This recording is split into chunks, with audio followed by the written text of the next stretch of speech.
Now, the Home Secretary has taken universities to task for what she calls their complacency in tackling Muslim extremists on campus. Theresa May says radical student groups are allowed to recruit and operate with little interference. Well, joining me now from Leeds is Nabil Ahmed, who's president of the Federation of Student Islamic Studies, and Huria Ahmed, a research fellow at the Henry Jackson Society, which specialises in Islamic radicalism. Nabil Ahmed, I'm going to start with you from the Federation of Student Islamic Studies, because you're actually singled out for particular criticism, or your organisation at least, for not challenging extremism sufficiently. What's your response to that criticism? It's quite an interesting remark, actually. We have some concern with the comments made by the Home Secretary this morning, and what we really want is a proper and enlightened debate around the issue on campus extremism. Just 2 months ago, actually, and the government hasn't held this yet, we held the first ever conference on the issue of campus extremism and free speech. So we had their government officials, Prevent, university leaders as well. The calling was really to say that we need not sensationalise this discourse around campus extremism, but rather we have a meaningful debate.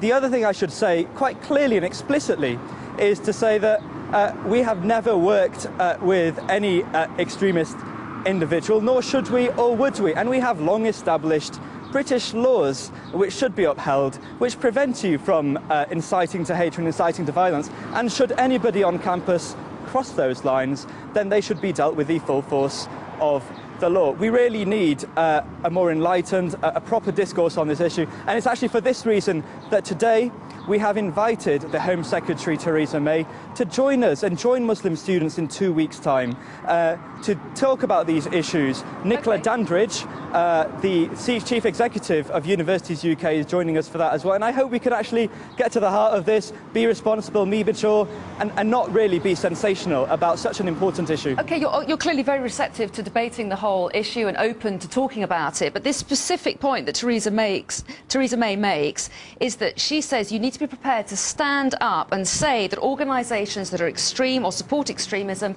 or have extremist speakers shouldn't be part of your grouping. Are you saying that you absolutely do that?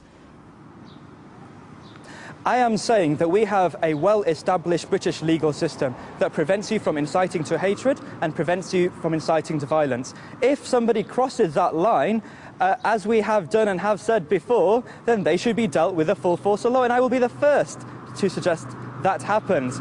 If you think extremism is students, Muslim students, going on about wonderfully positive work, a little bit of interesting work on campuses which challenges the status quo, I don't call that extremism. I call that radical, I call that positive, and I think universities have an important place in our society. We shouldn't be curbing freedom of speech. Freedom of speech is a fundamental British value. We should be supporting it, embracing it.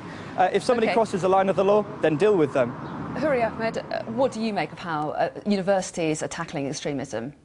Unfortunately, we believe that universities are not doing enough to tackle extremism on campuses.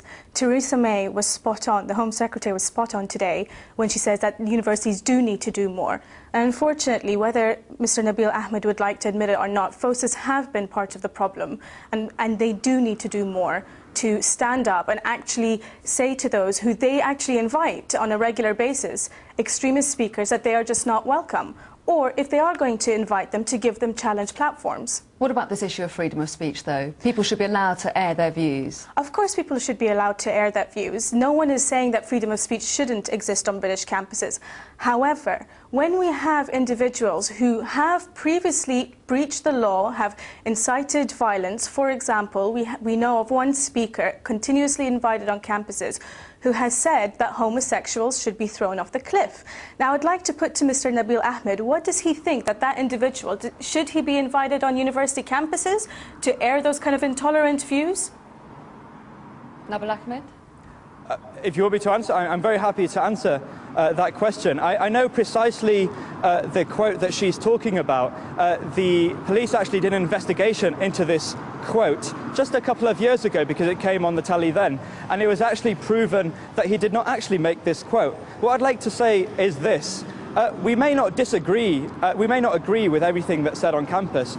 I personally don't. I personally have seen really horrible things said about religion on campus, about so many other things. But what I would say is that we need to cherish and we need to embrace freedom of expression on campus. We have the law, don't cross it, and further to that, Muslim students, and I really have to say this, I'm really disappointed with your remarks, Huria, because Muslim students are going about some wonderfully active work on campus, contributing in ways despite all this stigma attached to them. If you really want to build confidence amongst young Muslims, then stop fear-mongering and start embracing their positive work.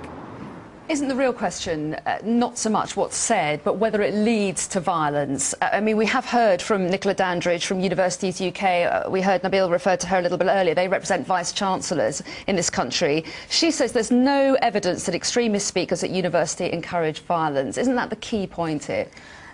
Look, what the point we have to understand is that it's difficult to prove that necessarily radicalization has taken place on a specific campus. But what we should be asking ourselves is, has the environment has been conducive enough to allow such speakers to promote intolerant messages? It has. We have seen speakers promote these intolerant messages on campuses. We have video evidence of this. And more importantly, just to quickly answer Mr. Nabil Ahmed, I'm not talking about the majority of Muslim students on campuses who, thank God, do not believe in extremism or terrorism. However, what is a problem here is that FOSIS have continuously denied that a problem does exist on campuses. To quote your former president in 2009, just before the Abdul Muttalib underpants bomber incident in December, said that there is not a single piece of evidence that any form of radicalization takes place on campuses, and has said that to date, back in 2009, that no single student has come out of a university as a terrorist. We know that is wrong. Abdul Muttalib proves that case in point. What happened to him on university campuses? Why do we have this environment where preachers are continuously invited to promote hate and intolerance towards other people? Nabil Ahmed? If I may, Huria, once again, I am so disappointed in your remarks, in the mistruths that you are saying, because let me just start by saying the university's minister himself, David Willits, actually came out, and this is a university's minister, right? He came out and said that for students that for people that may have gone on to do terrible things in society, that you can't say that university caused that to happen. There was an independent investigation into the very thing that you noted now about the Umar Farouk Abdul Muttalib issue. The independent investigation noted that he was not radicalized on campus. I'm not saying that we should dismiss this issue of extremism on campus. Rather, I'm saying let us have a mature debate. Stop fear-mongering. Stop sensationalizing it. Look to evidence. Look to the security experts, and they will give you a line and a stance which is conducive to what the university's UK CEO Nicola Dandridge is saying, which I'm extremely supportive of, and also one that David Willits, the university's minister, is saying. Let's have a proper debate. Let's stop sensationalising, and let's embrace the importance that universities play in our British society today. Well, I think we've started that mature debate. Nabil Ahmed and Huria Ahmed, appreciate your time. Thank you. Thank you. Thank you.